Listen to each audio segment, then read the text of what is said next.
अभी समय है बचना चाहो, फिर मत कहना हमें बचाओ। तो कौन सा समय हमारे पास? तो हमारे पास समय है कि हमारे हाथ अच्छे, हमारे पांव अच्छे, हमारे आंख अच्छे, हमारे कान अच्छे, हमारा शरीर अच्छा है, हम सिमरन कर सकते हैं, हम ध्यान कर सकते हैं, हम भजन कर सकते हैं, हम सत्संग में जा सकते हैं, हम तन की सेवा कर सकते हैं, हम मन की सेवा कर सकते हैं, हम धन की सेवा कर सकते हैं, आए गए का सत्कार कर सकते हैं, संगत में सबकी सेवा कर सकते हैं। ये सब कार्य हम कर सकते हैं। इतना हम ऊपर वाले परमात्मा ने हम पर दया की है। पता नहीं हम अगर लुगड़े होते, अपंग होते, हमारा काम शरीर काम नहीं करता, हम कहीं तकलीफ में होते तो हम ये कर सकते थे। तो आज हम आप पर गुरु की अपार दया हो रही है। अभी हमारे पास समय है, एक एक दिन हमारा मौत की तरफ जा रहा है, एक एक क्षण हमारा शरीर का कम होते जा रहा है। और आज ये जो मौका हम आपको नवरात्रि का दुआ है साधना शिविर में, ये बड़ा सौभाग्य की बात है। ऐसा मौका कई पूंजीपति, कई करोड़पति, कई बुद्धिमान लोगों को नहीं मिल रहा है।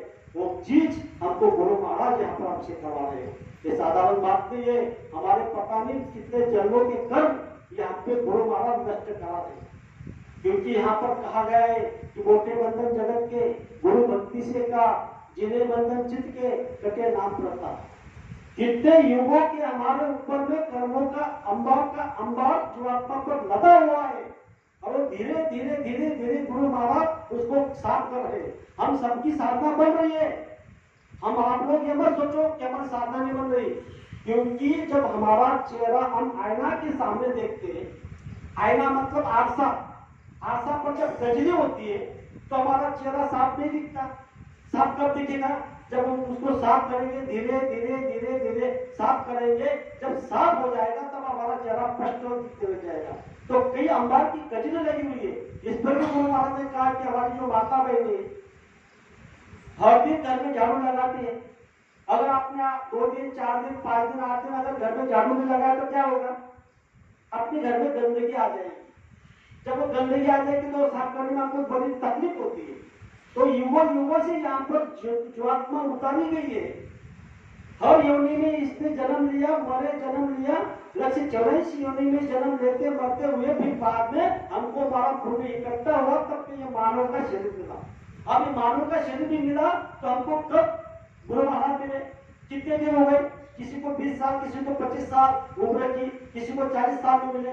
लेकिन मिले तो मिलते हुए एक दिन में तो साफ होने वाला नहीं। इस पर गुरु महाराज ने कहा कि सुबह में अमृत वेले में आपको 1 घंटा सिमरन ध्यान भजन करना है और शाम में भी करना है, और जब समय मौका मिले उस समय करना है। तो धीरे धीरे वो गजनी आपकी साफ होते जाएगी, मन निर्भर होते जाएगा, आपके इंद्रिय निर्भर हो जाएंगे, मन चित्त बुद्धि अहंकार सही ठिकाने का आ जाएगी, तब आपका काम बनने वाला है।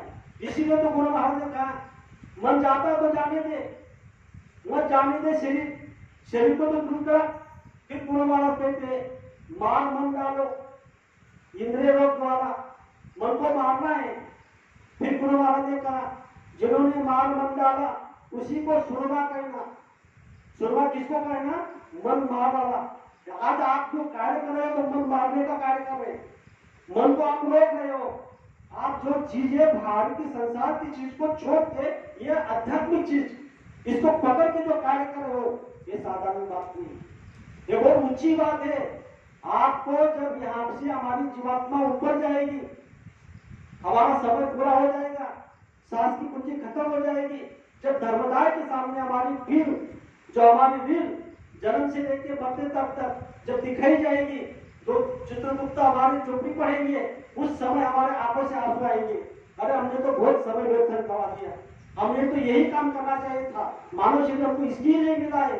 तो इस बात को हमको सोचना है। महात्मा हम आपको धोखे का काम नहीं करते, वो तो अपने लेने के लिए आए हुए हैं। तो हम आप लोग इतने सौभाग्यशाली जीव है, जो आनंद यहाँ पे संसार में कहीं नहीं है। संसार में अगर आनंद धर्म में होता तो धर्मानी सुखी हो जाते, उसको उसमें आनंद लेते। अगर कोई पत्नी में सुख चाहता है, कोई बच्चे में, कोई धर्म में, कोई संसार में, कोई बंगला में, कोई गाड़ी में, कोई खेत में, कोई खलिहान में, कोई संसार की चीज में, यहाँ संसार की चीज में आपको आनंद कहीं नहीं मिलेगा। ये तो स्थायी आनंद है, एकदम क्षणभंगुर है। क्षणिक आनंद है वो तुरंत खत्म हो जाता है, लेकिन स्थायी आनंद का है जो गुरु महाराज ने कहा कि जब आपका सिमरन पक जाएगा, ध्यान बनने लग जाएगा, भजन बनने लग जाएगा, वो आनंद आने लग जाएगा, जो नाक से सुगंध आने लग जाएगी, जो कान से आवाज मधुर आवाज आने लग जाएगी, उस समय आपको जब आनंद आएगा तब आपको समझ में आएगा। आज भी यहाँ पर जो प्रेमी बैठे हुए हैं, आपकी साधना बन रही कैसी?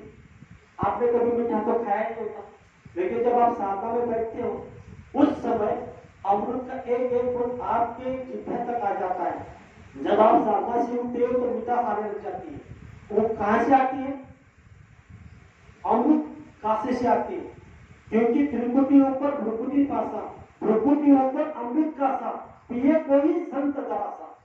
जो हमारी त्रिपुटी है, त्रिपुटी ऊपर में क्या है? भ्रुकुटी भाषा है।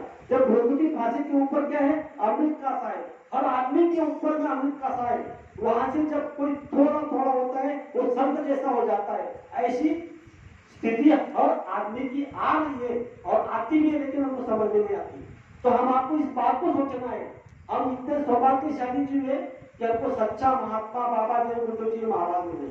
अरे स्वर्ग का सुख तो कुछ नहीं, उनके हाथ में उनकी मिट्टी में, लेकिन गुरु महाराज कहा है कि आपको स्वर्ग से भी ऊपर जाना है, जो अपना धाम है, जिस धाम से हम आए हुए हैं, सतधाम से हम आए हुए हैं, यहाँ पर कुछ भी नहीं था।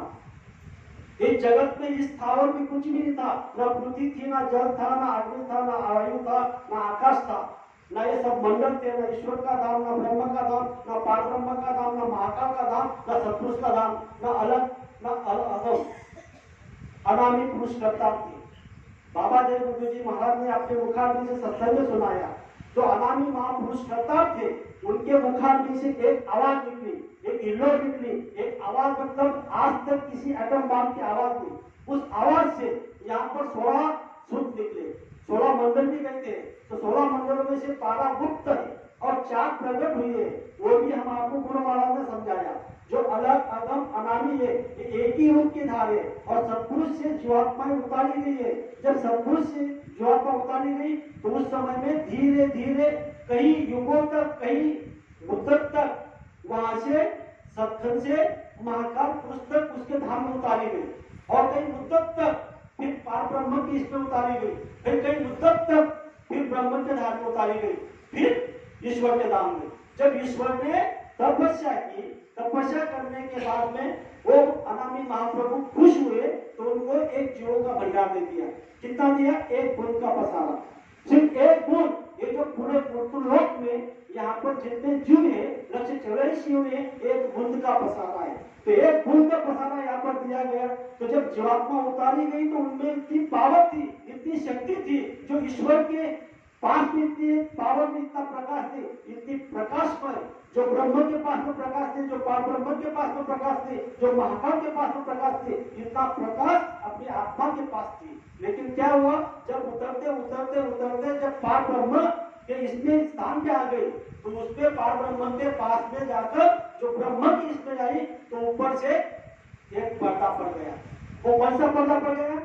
कारण शरीर का पर्दा पड़ गया। कारण शरीर का पर्दा पड़ गया। वो कितने तत्व का है? 5 तत्व का है। वो शब्द चुस्ती रही और वहां पर 5 तत्व कौन से आए? शब्द, स्पर्श, रूप, रस, गंध, 5 तत्व की वो बन गई।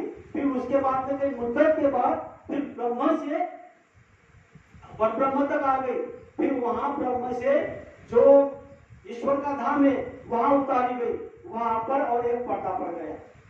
वो पर्दा कौन सा पड़ गया? सूक्ष्म शरीर का। वहां पर 9 तत्व आ गए। कारण शरीर के जो 5 तत्व थे वो थे और अंतकरण की 4 शक्तियां, मन, चित्त, बुद्धि, अहंकार और शब्द, स्पर्श, रूप, रस, गंध, ये उतारी गई तो उसकी पावर और कम होगी। फिर उसके बाद में स्वर्ग वैकुंठ में अत्या शक्ति महाशक्ति उतारी गई। वहां पर क्या हुआ? स्वर्ग वैकुंठ में 17 तत्वों का एक झील पर्दा पड़ गया। खोल भी कहते हैं, पर्दा भी कहते थे, आवरण भी कहते हैं। तो 17 तत्वों का वो लिंग शरीर का पर्दा ज्वाला पर पड़ गया। तो वहां पर 17 तत्व कौन से? 10 इंद्रिय, 4 अंतकरण की शक्ति और 3 गुण, रजगुण, तमोगुण, सतोगुण और अंतकरण की मन, चित्त, बुद्धि, अहंकार और 5 ज्ञानेंद्रिय, 5 कर्मेंद्रिय। हम आपको ज्ञानेंद्रिय कौन से ये भी पता नहीं, अरे कर्मेंद्रिय कौन से ये भी पता नहीं। देखा जाए तो ज्ञान इंद्रिय कौन सी है हमारे शरीर में? हमारे शरीर में 5 ज्ञान इंद्रिय है, आंख, नाक, कान, मुंह और त्वचा, जिह्वा और त्वचा, ये 5 ज्ञान इंद्रिय है। और 5 कर्म इंद्रिय है। 5 कर्म इंद्रिय कौन से हमारे शरीर में? हाथ, पांव, मुंह और एक बुधा चक्र और एक इंद्रिय चक्र। ये 5 और 5 करके 10 इंद्रिय और 4 अंतःकरण की शक्ति, मन, चित्त, बुद्धि, अहंकार और 3 गुण। इसी तरह से वो लिंग शरीर बना। उसके बाद में और नीचे हमारी माँ के पेट में जब हम आए 5 महीने की जो थे उस समय एक खोल पर्दा पड़ गया, जल, पृथ्वी, अग्नि, वायु, आकाश का, जिसका रोकड़ा माँ और बाप के बीच से तो उत्पन्न हुए ये मानव शरीर। तो ये है 5 तत्व का, जल, पृथ्वी, अग्नि, वायु, आकाश। तो ये मानव का शरीर 5 तत्व का बन गया। इसका खुराक क्या है? हम क्या खाते हैं तब जीवित रह सकते हैं? हम अन्न खाते हैं तब जीवित रह सकते हैं। जब हमको गुरु महाराज ने यही साधना कही जो ऊपर से उतारी गई, तो आपको क्या करना है? जो हमारी शरीर में 2 गति होती है, एक अधोगति और एक ऊर्ध्वगति। हमारी जीवात्मा से प्रकाश नीचे नाखून तक चला जाता है, उसको अधोगति कहते हैं। और उससे सिमट कर जब हम ऊपर दोनों आंखों के बीच में सिमट कर लाते हैं, उसको ऊर्ध्वगति कहते हैं। वही काम किसने किया? वाल्मीकि ऋषि ने किया था। और यहाँ पर जो मानव थे उन्होंने क्या कहा कि बोले वाल्मीकि ऋषि को राम नाम आता नहीं था, उसको मरा मरा कहा था। बोले बात ये गलत है। उलट नाम जब तक जाना वाल्मीकि ब्रह्म समाना, उसने नाम को उल्टा